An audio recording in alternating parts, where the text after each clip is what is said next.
Hey, Adam Richardson, lead pastor at Sandhurst. We are so thankful that you have joined us here on this live stream on your device, and we have prayed that it would be an encouragement and a blessing to you on your journey. If you are a part of the local Sandhurst family, would you reach out to us and let us know who you are if you're unable to visit for any period of time, because we want to maintain our connection to you and our care for you. If you're outside the local Sandhurst family, then we welcome you here. At the same time, we hope this will not replace, but only supplement the care and the teaching you receive from your leaders in your church. And if you would like to know more about starting or renewing a relationship with God through Christ, please definitely reach out to us at the number or the email below, and we'll be in touch. If you enjoy this, would you please post or share this link so others can enjoy it as well? Thanks again for joining us. We trust it's an encouragement for you. Enjoy. Hi, my name is Laurie. For those who are able, please stand for the reading of the scripture. The scripture reading for today is 1 Peter 4, 12 to 19.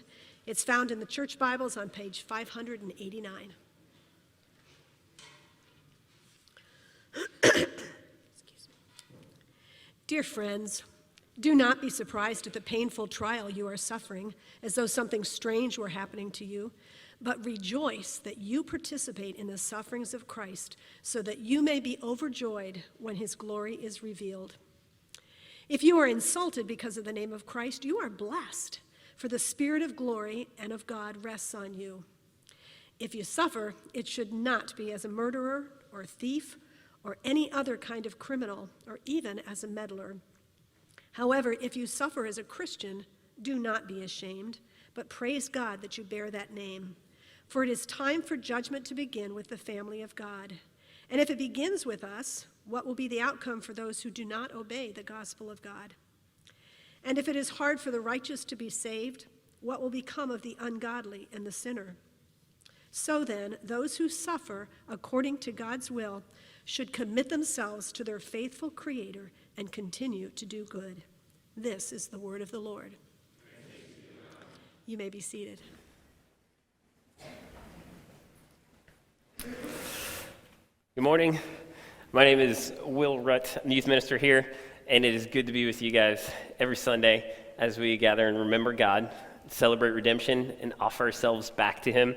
I love my wife, love my kids, love the students and the job that I get to have, hanging out with them, investing in them. It really is good. Hope you had a good Thanksgiving, and probably you ate enough where you started to think, maybe I need to start exercising again. At least I kind of thought that. And I don't know how much exercising you've done or how much running you've done, but I haven't done a lot of running, but I did a little bit in high school.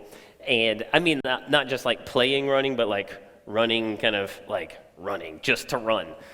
And I had a friend, he was a little bit older than me, and he would run with me. He was faster than me.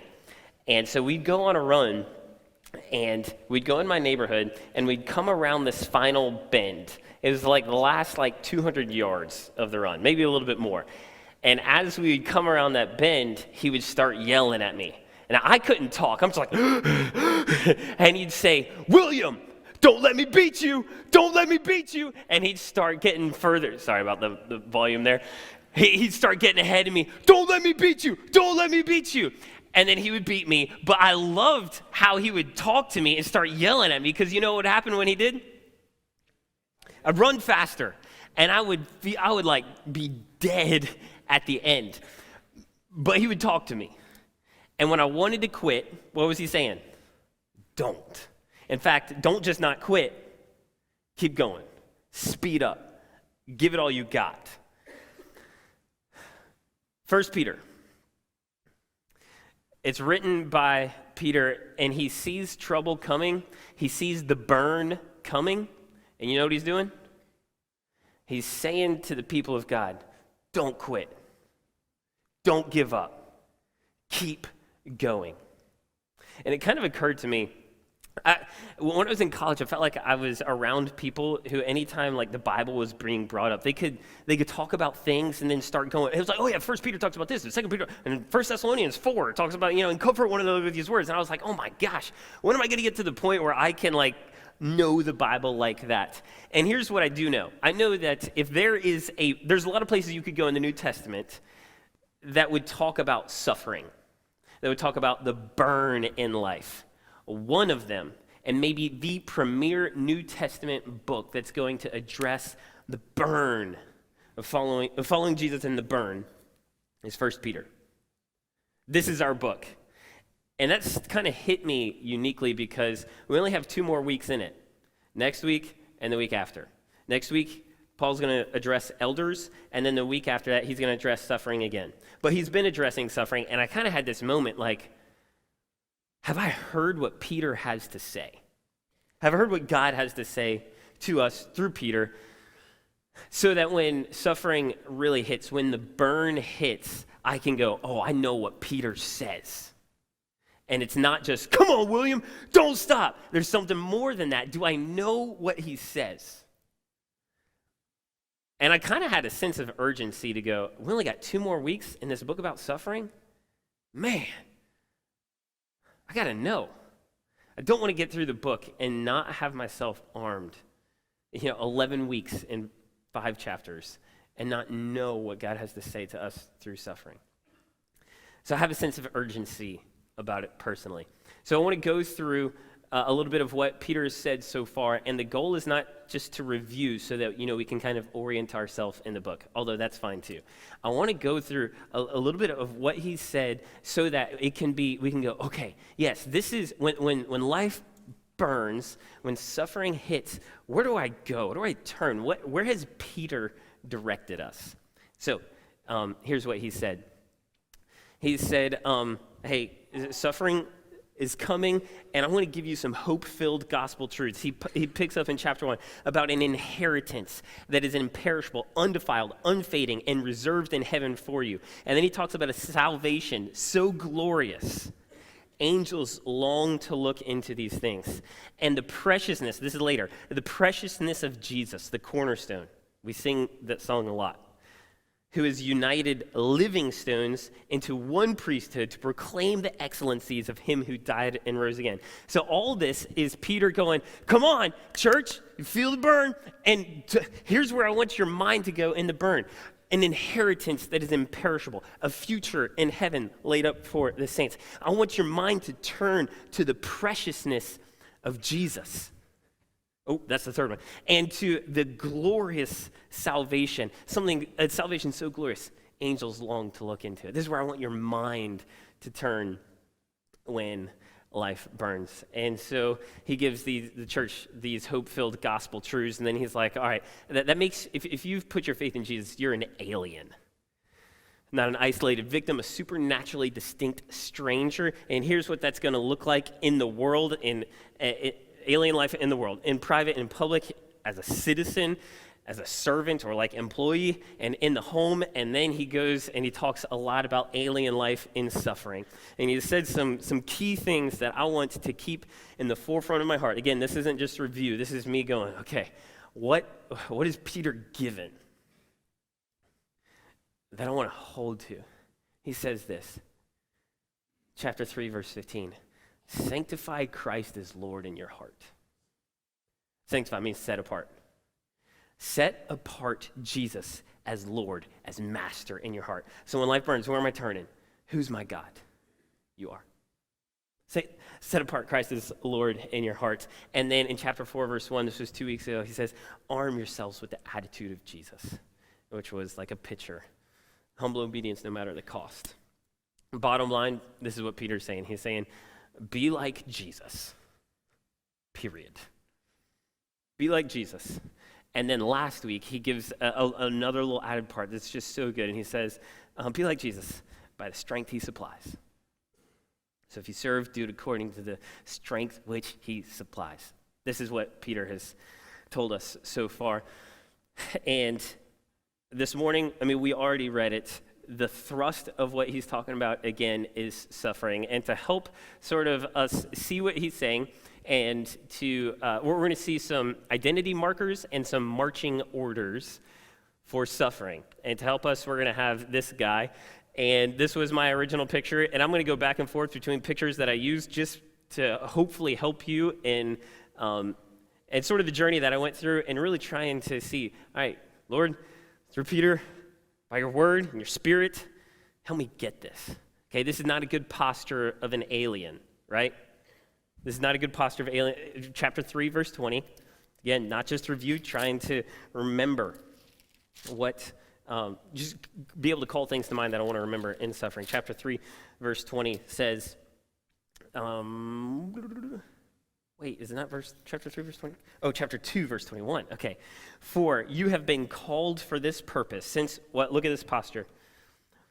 Since Christ also suffered for you, leaving you an example for you to follow in his steps. So this is not a good posture to represent alien life, right? A better posture would be this, right? Following in the footsteps of Jesus, active, moving. All right? So this is our posture.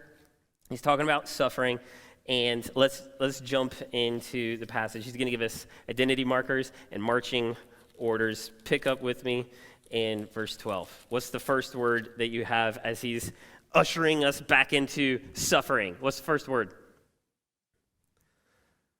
Beloved. And everybody said beloved because it was an easy question. Okay, beloved. I like that. Because what are we most tempted to believe in the midst of suffering?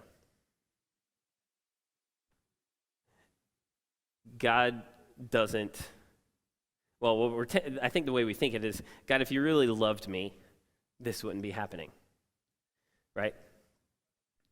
And Peter, he had that thought too. You remember he thinks he's going to die in a storm with the rest of the disciples. Jesus is asleep, and they wake him up, and they have a question. Do you remember their question? Don't you care? It's like, obviously, if this storm is happening like this, you must not care. And Peter has learned something, that I can be loved and in the storm. Beloved.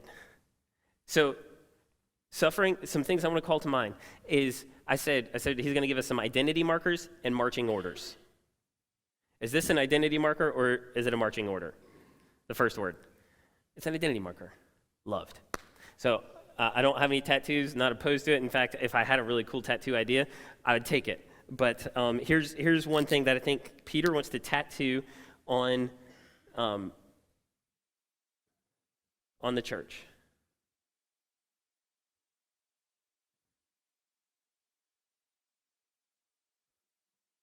Loved. You're loved.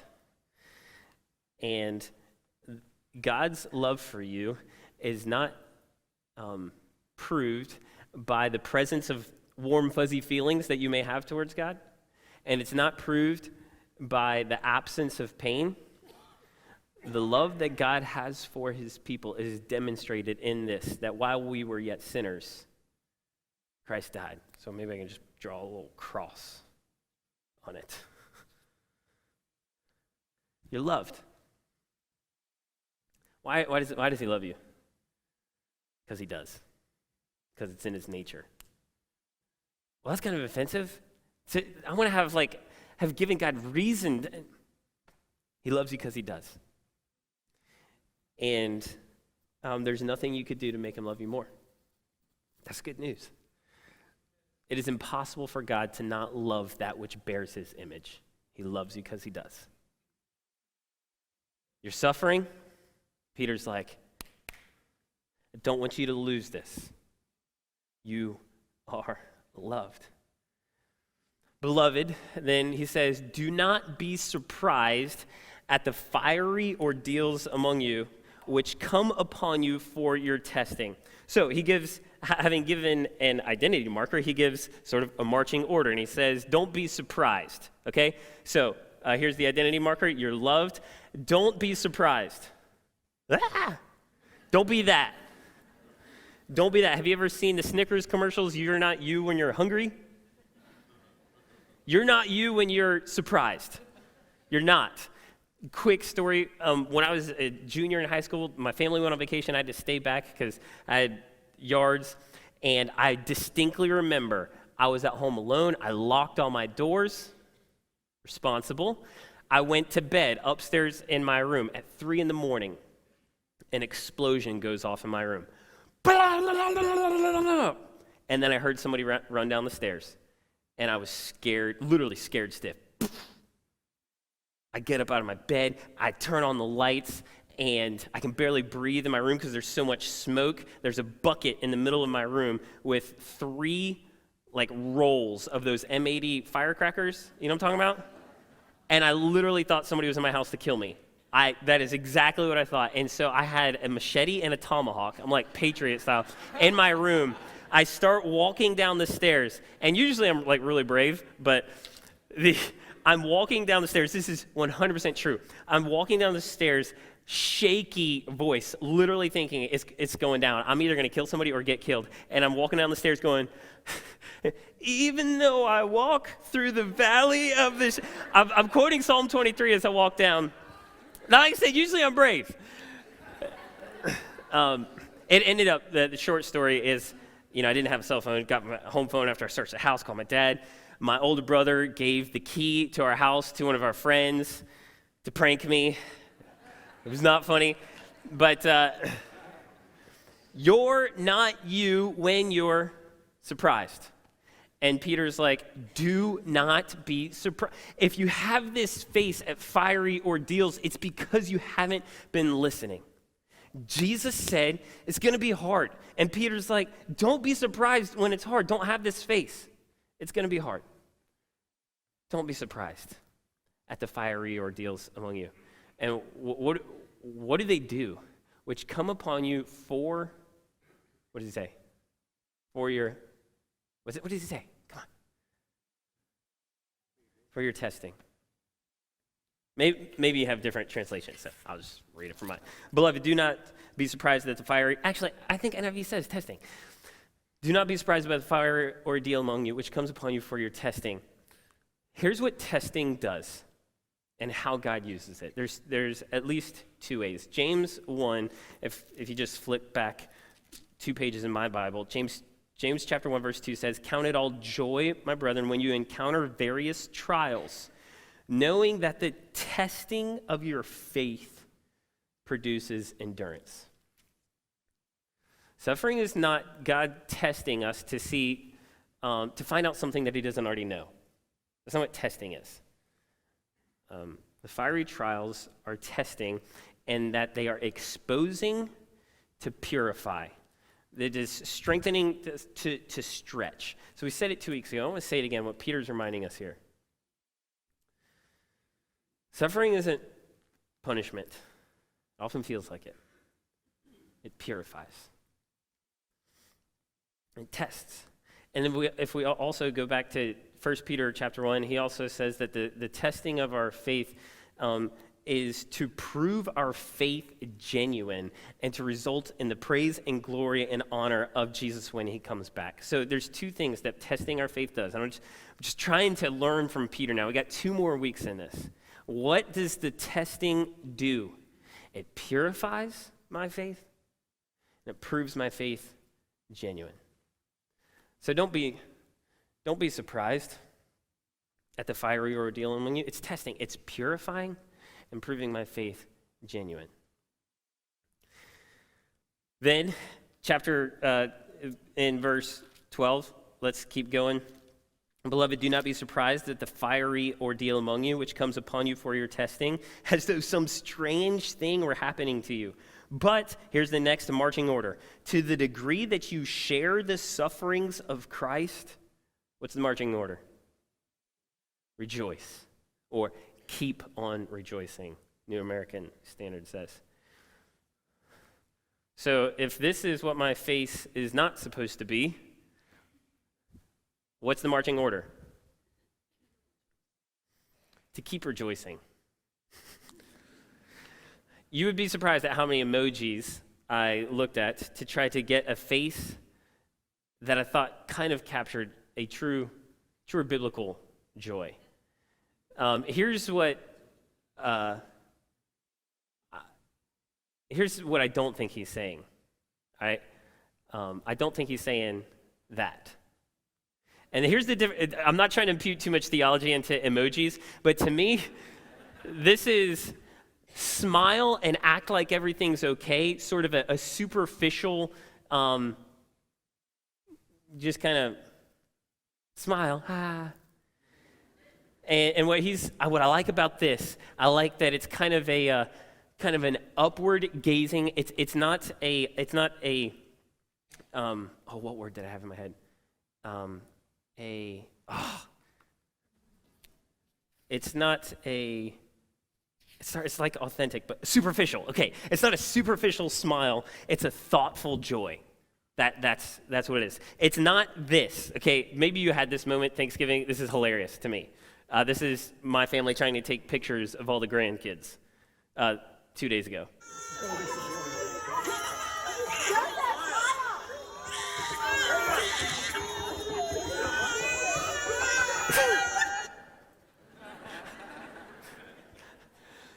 That he's not saying smile and act like everything's okay till the cameras are done. Then we're like, oh my gosh, get these kids away from me.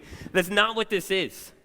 This is a thought, not a superficial smile, an authentic joy that has reasons, that's looking to something, to look into what? The stuff he's already said in chapter 1, stuff he said about an inheritance that is imperishable, stuff he said about a salvation so glorious, angels long to look into it, stuff he's already said about the preciousness of Jesus. This, to keep on rejoicing.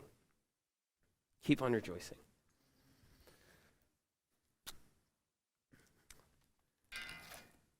Why? This is what he says in the next verse. Verse 13, same verse actually. But to the degree that you share the sufferings of Christ, keep on rejoicing. Why? So that also at the revelation of his glory, you may rejoice with exultation. Rejoice now. Why? So that you'll rejoice later. When? At the revelation of his glory. When is that? Well, I think it's Peter going, someday Jesus is going to come back. And the way Paul would say it in Philippians 2, on that day, every knee is going to bow of those who are in heaven and on earth and under the earth, and every tongue is going to confess Jesus is the Lord. And when every tongue confesses Jesus is Lord, I think it's either going to come from a place of joy, Jesus is Lord, or it's going to come from a place of fear and trepidation, Jesus is Lord. And I think what Peter's is saying, rejoice here now. Because your rejoicing now is going to prove that you really are a follower of Jesus, not just one who claims to be, but a follower of Jesus, so that on that day when he comes back, you'll be able to rejoice with great exultation. Jesus is Lord. Keep rejoicing. So I feel like Peter's coming alongside me and going, come on, William, keep rejoicing. You're loved. And it's demonstrated by what Jesus did.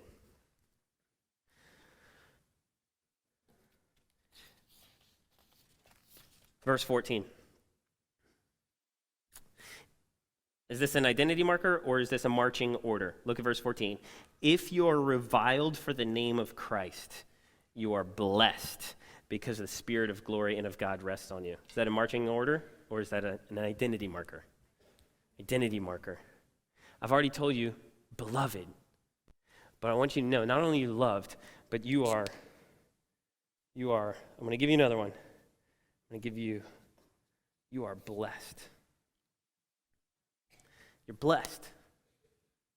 Why are you blessed? What does he say? Because the Spirit of God and the glory of God rests on you. He's like, it's better to have insults and the Spirit of God than to kind of just go through life and not have God. You're blessed.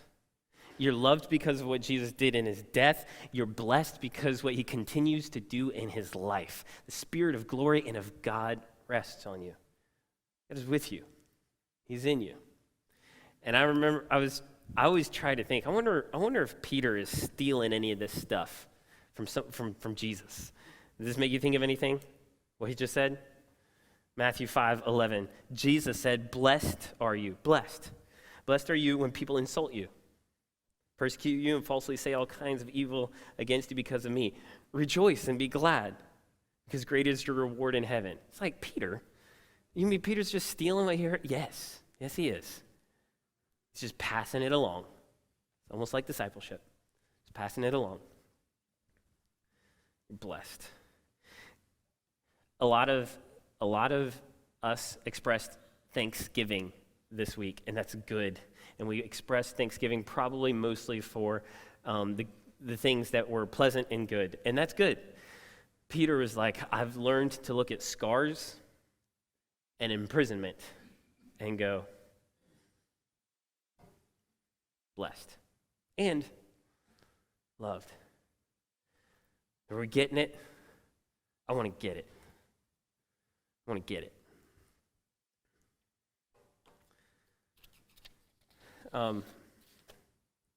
You take a moment and just in the quietness of your heart say, God, thank you. We're not done yet. Don't worry. Would you take a moment and just say, God, thank you. I'm loved and blessed. Would you thank him right now?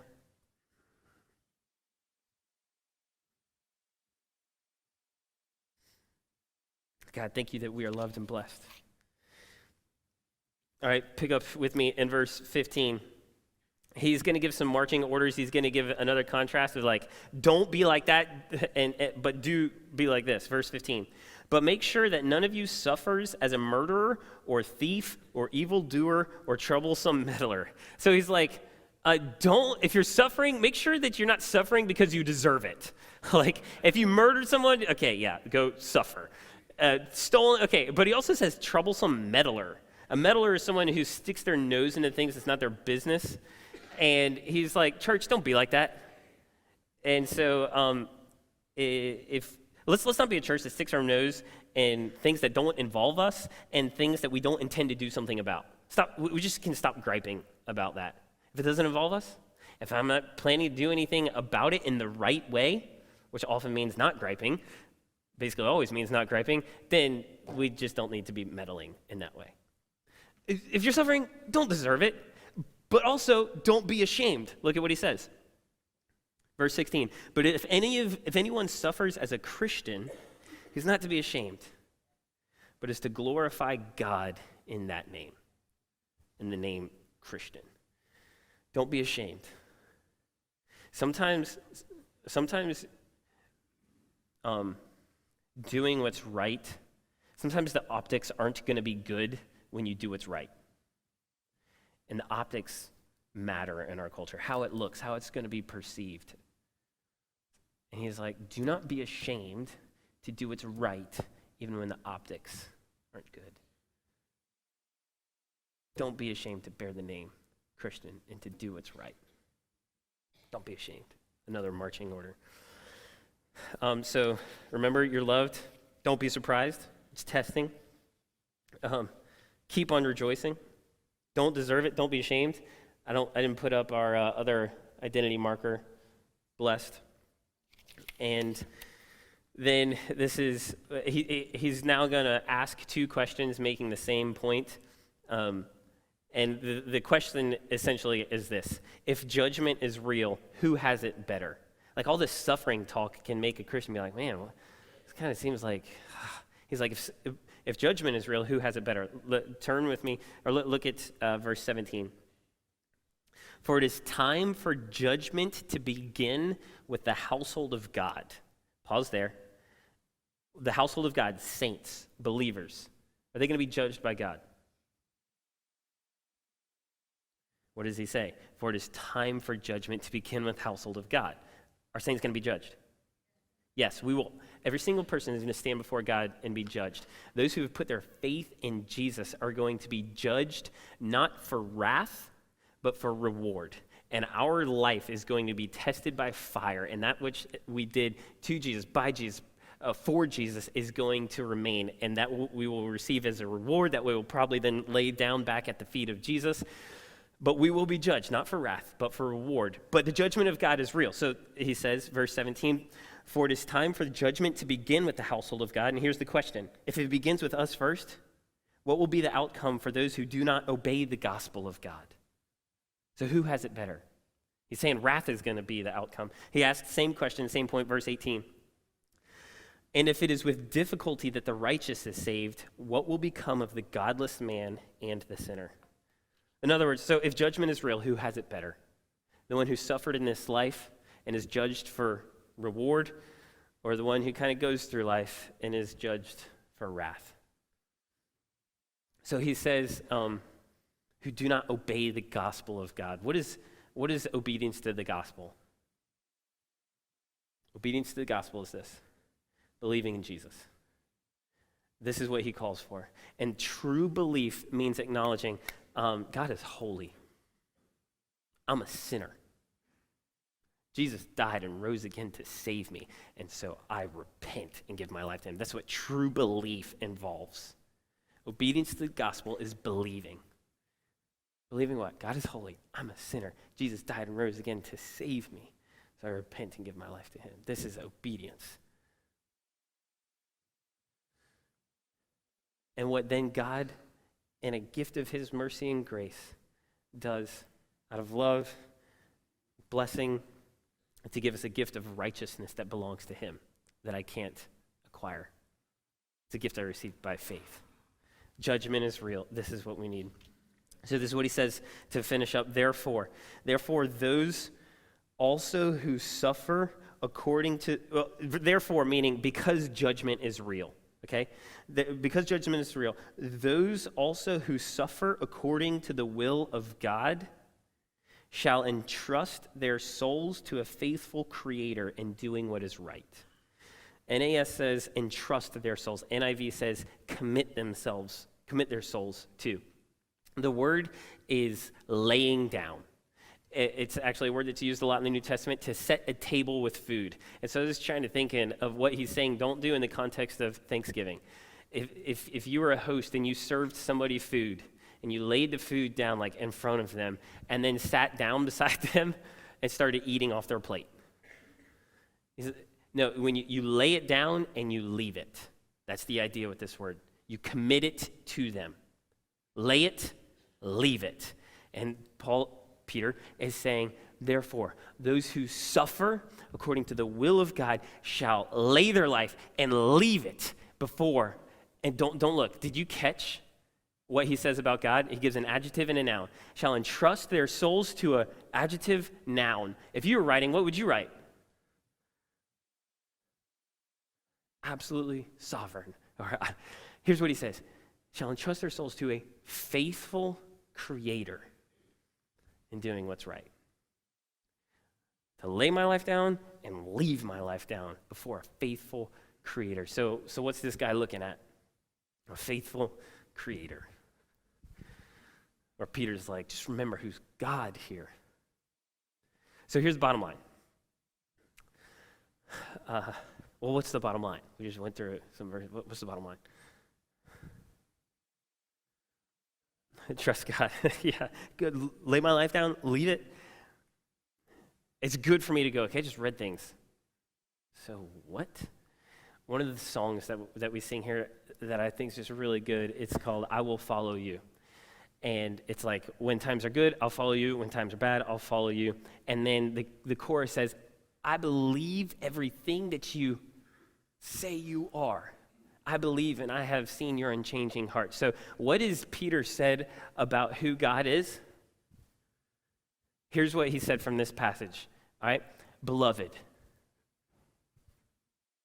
do not be surprised at the fiery ordeals among you, which come upon you for your testing, as though some strange thing were happening. But keep on rejoicing.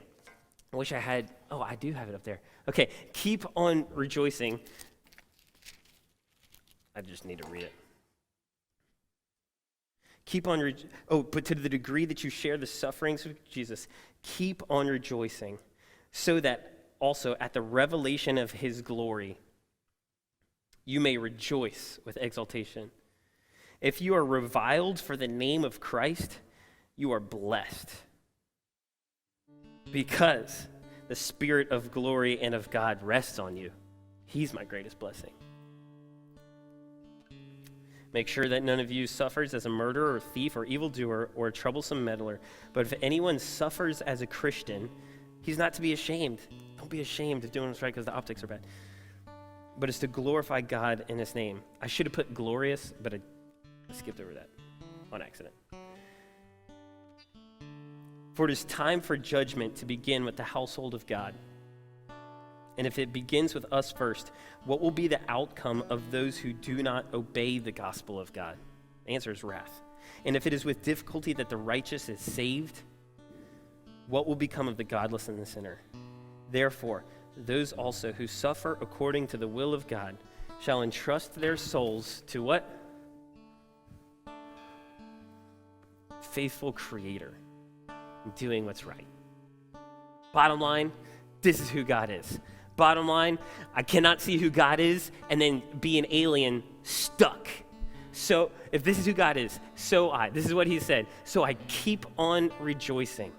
Not just a superficial smile, but a thoughtful joy.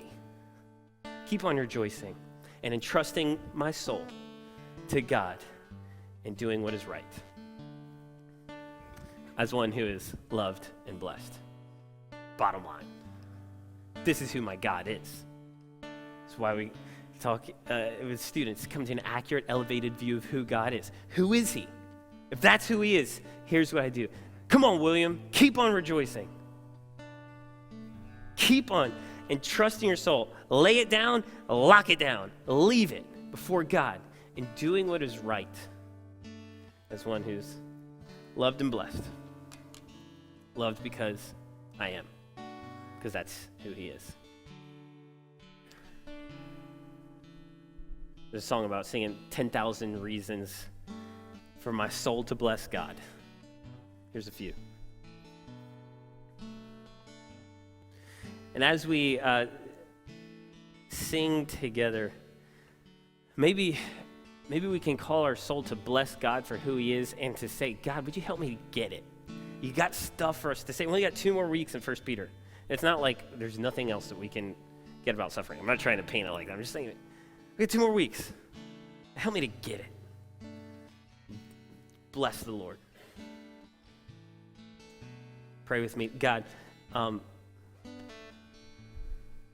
you love us because you do, and we say thank you. We're blessed because you're with us, and we say thank you. We don't want to just be people who put on a smile. We want a thoughtful joy rooted in you, a joy that can take a punch. And so keep on rejoicing, Father. Not surprised. We keep on entrusting our souls to you. You're a faithful creator. You're the boss. Work all things together after the counsel of your will. We do not sit in the seat as judge over you, and we trust you. We want to bless you. Songs of praise that come from our heart. Amen. Let's stand and sing.